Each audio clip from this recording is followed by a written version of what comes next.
Satyabama Institute of Science and Technology, Chennai and Sriperumbudur. கோபித்துக் கொண்டு தாய் வீட்டிற்கு சென்ற மனைவியை மீண்டும் தன்னுடன் அனுப்பி வைக்க மறுத்த மாமியாரை பட்ட பகலில் இரும்பு ராடாலும் கல்லாலும் அடித்தே கொலை செய்த கொடூரன் தான் இவன்.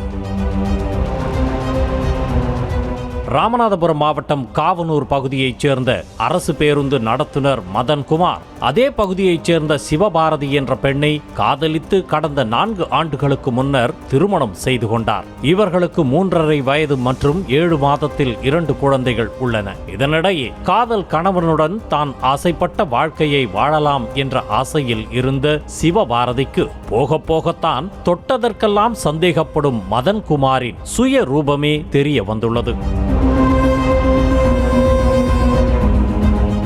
வேலைக்கு சென்ற பிறகு மதன்குமார் மனைவி சிவபாரதியுடன் செல்போனில் பேசுவது வழக்கம். ஆனால் தான் போன் செய்யும் நேரத்தில் சிவபாரதியின் செல்போன் வெயிட்டிங்கிலேயே வந்ததால் அவரது நடத்தையில் சந்தேகமடைந்த மதன்குமார் வீட்டிற்கு திரும்பிய பிறகு மனைவியுடன் தகராறில் ஈடுபட்டு அடித்து துன்புறுத்த தொடங்கியுள்ளார். இவ்வாறு அடிக்கடி மதன்குமார் சண்டையிட்டு துன்புறுத்துவதால் அவ்வப்போது சிவபாரதி கோபித்துக் கொண்டு அருகே உள்ள தனது தாய் வீட்டிற்கு செல்வார் என கூறப்படுகிறது. அப்போதெல்லாம் சிவபாரதியின் தாய் கனகுவும் உறவினர்களும் இருவரையும் சமாதானப்படுத்தி சேர்த்து வைப்பது வாடிக்கையாக இருந்துள்ளது.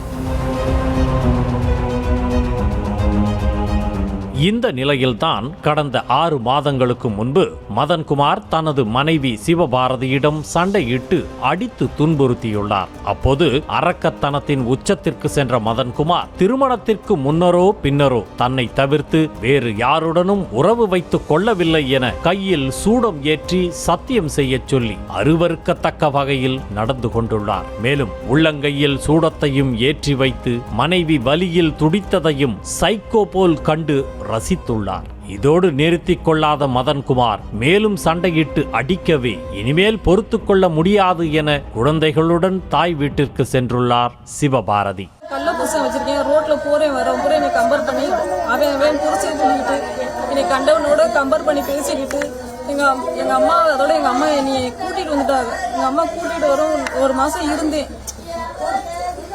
1 மாசம் இருக்கவும் எனக்கு சந்தேகப்பட்டு அடிக்கவும் சித்திரவதை பண்ணவும் எப்போதும் போல ஊராரும் உறவினர்களும் தலையிட்டு சமாதானம் செய்து சேர்த்து வைத்து விடுவார்கள் என்று எதிர்பார்த்த மதன்குமாருக்கு ஏமாற்றமே மிஞ்சியதாக கூறப்படுகிறது. இதனால் அவ்வப்போது மாமியார் வீட்டிற்கு சென்று மனைவியை தன்னுடன் அனுப்பி வைக்குமாறு மதன்குமார் தகராறு செய்துள்ளார். ஆனால் கொடுமைக்காரனுடன் தனது மகளை அனுப்பி வைக்க மாட்டேன் என மாமியார் கனகு திட்டவட்டமாக கூறியதால் அவர் மீது மதன்குமார் ஆத்திரத்தில் இருந்துள்ளார். இந்நிலையில் இரும்பு ராடுடன் சென்ற மதன்குமார் நெல் அவித்துக் கொண்டிருந்த மாமியார் கனகை கண்மூடித்தனமாக தாக்கியுள்ளார். மேலும் அங்கிருந்த பெரிய கல்லை தலையில் தூக்கி போட்டும் தாக்கினார். இதில் படுகாயமடைந்த அவர் சிகிச்சை பலனின்றி உயிரிழந்தார்.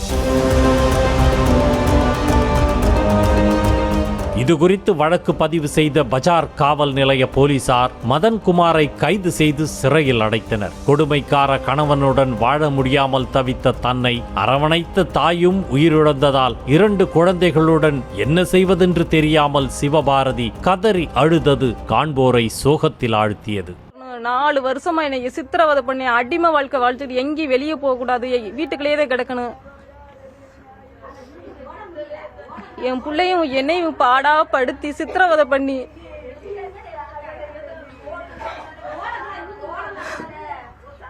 புண்ணுல குத்துனாப்ல குத்தி நீ அடிச்சு எங்க அம்மாவையும் உயிரை எடுத்து சித்திரவதை பண்ணி இதுக்கு மேல என்னது சொல்றது இல்லையே அம்மா. நியூஸ் தமிழ் செய்திகளுக்காக ராமநாதபுரம் செய்தியாளர் பூபேஷ் சந்திரன். Satyabama Institute of Science and Technology, Chennai and Sriperumbudur.